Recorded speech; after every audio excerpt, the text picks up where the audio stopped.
What kind of meditation should you do? Meditation is very similar or not dissimilar to exercise in that I believe many people, and this is consistent with all things, I believe many people, whenever they're seeking to go about a particular self-improvement habit, exercise, they get so obsessed with the nuances around the particular subject matter. What kind of meditation should I do? How long should I do it for? What kind of fasting should I do? When should I do it? When should I not do it? And every single minutiae detail, the multifacets of that particular habit. But here's the most important thing that I really encourage. If you're a young man like myself or younger, not so much young man anymore, coming up to 30, you need to, if you're really serious about bringing about a positive change in your life, which I hope you are, you're in good company here and I would have you join us. But the first thing you have to remember, fundamentally above everything, is that consistency is the only thing you really need. Okay? If a man is a building, then the bricks are surely the habits he has. A man is a building, the bricks are surely the habit he has. So you have to really dig deep, and irrespective of what particular style of meditation you do, I would encourage you to just be consistent with it. We can talk about zazen, and we can talk about affirmations, we can talk about mindfulness meditation, but it really doesn't matter as long as you know, if you're going to double take and second guess yourself a week in. Is it working? Is it giving me the results I want? And I would have you look at exercise as a really good example for that. You're not going to get the results you seek from an exercise program if you're constantly switching and changing it in a week, 2 weeks, 3 weeks, a month, etc., etc. You're only going to get those long-term, really palpable and tangible benefits by being consistent with that practice. So let's get back to the question here, meditation. What kind of meditation should you do? Here's a meditation you can do, okay? Tonight before you go to bed, take 5 minutes. 5 minutes is all I'm asking of you, and all you should ask of yourself at the moment. Take 5 minutes, sit down in a comfortable position. It could be a meditation pillow, it could be like a chair like the one I've got in the back, somewhere where you can keep the spine erect. This is really, really important in meditation. You don't want to be in a slouched position where you can nod off. The spine has to be nice and straight, okay? Your head should be over your pelvis, the spine in a nice erect position, and you should have that nice lumbar kind of curve to it as well, okay?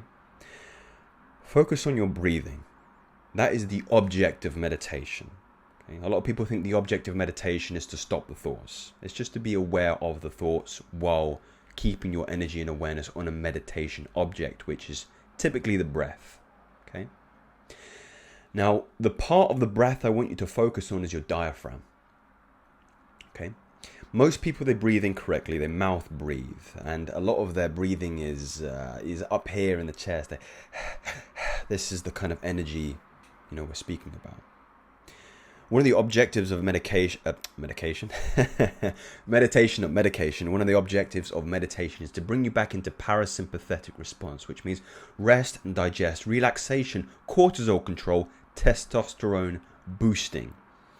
If you didn't know, testosterone rises when you mitigate the presence of cortisol in your blood, which is otherwise known as your stress response. So the more you can get into parasympathetic nervous system, the more your testosterone goes up. So let's come back to the exercise here. Meditation, a nice and erect spine, good comfortable position, seat, meditation pillow, doesn't matter. Awareness is on the breath, particularly the diaphragm.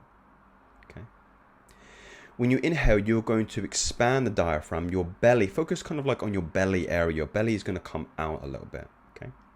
You might feel some resistance towards the end of the inhalation. Okay.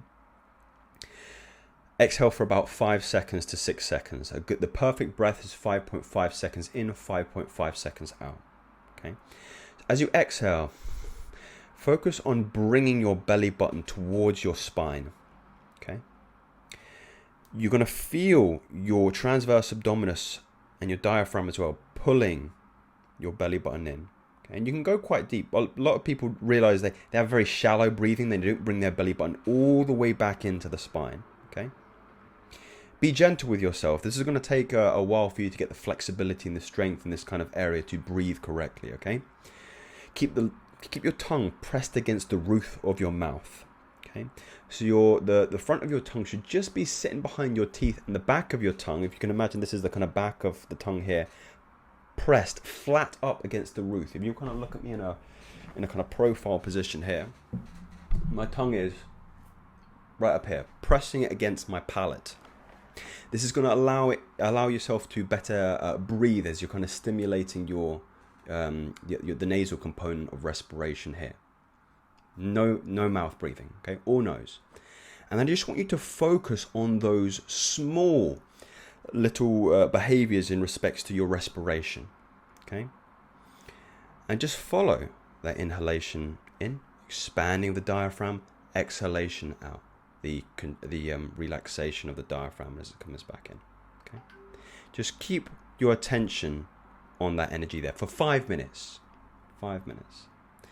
I often say if you're going to pay attention to any particular part of your breathing, it should be the exhalation, because when you breathe out, shouldn't do out the mouth, through the nose, your heart rate goes down. The parasympathetic nervous system is activated, and this is what gets you into that cortisol mitigating, testosterone boosting part of your state of being. Brings you back to homeostasis. Now that isn't a lot to ask for, and you might be thinking, Joseph, breathing, focusing on my diaphragm, come give me some maybe I should do like a mantra. Let's do a mantra. How about that, Joseph? Give me a mantra to use. No. What about an affirmation? What about body scanning? You know, scanning at the feet, scanning at the knees. Why don't we do that instead? No. 5 minutes. Watch your breathing. Just follow that ebb and flow. Okay? Become a master at that particular kind of meditation. And then what you'll realize is as a week goes by and 2 weeks goes by, if you can fight off the urge of mixing it up, because again our attentions are so damaged because of the modern world we live in, you'll notice you start to get better at breathing. Can you imagine that? Better at breathing. What are you talking about, Joseph? Better at breathing? I know how to breathe. Do you?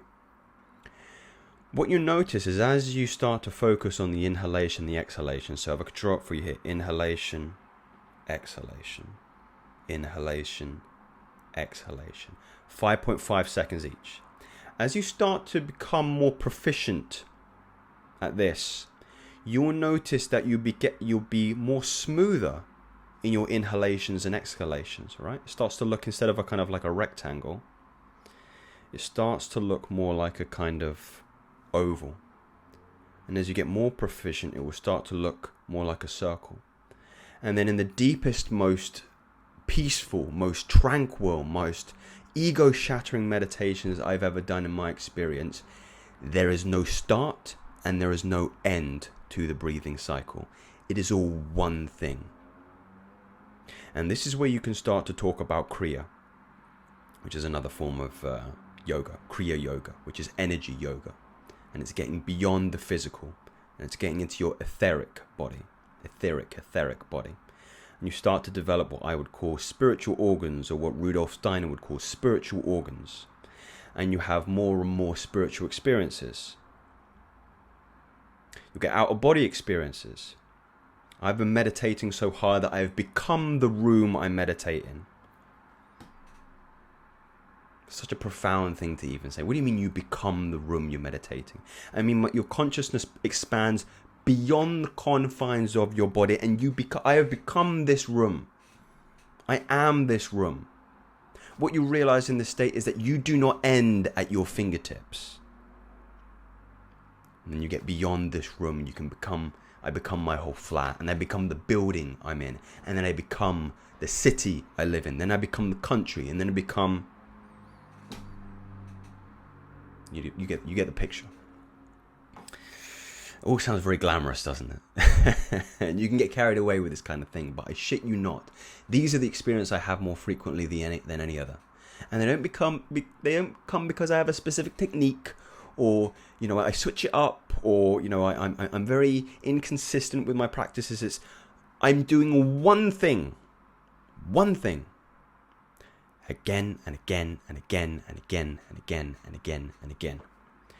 But it's not to the point of dullness or boredom. It's when I'm doing this meditation, I'm trying to get better. I'm trying to get smoother in my inhalations and exhalations. Right? That's all I'm trying to do. I'm trying to improve. How can I make this meditation deeper? How can I? Where's tension? Can I feel any resistance in my body? Am I tight in my chest? Am I tight in my diaphragm? Right? Can you let go? Can you exhale deeper? So guys, this is really just me ranting about, I suppose, the state now of self-improvement. You know, everybody wants an easy way out. Oh, a different technique for this. What's the best way to do meditation? What's the best way to exercise? The best way to fast? There is no best way. There is no best way. The only best way, or the most efficient way, is becoming a master at one thing.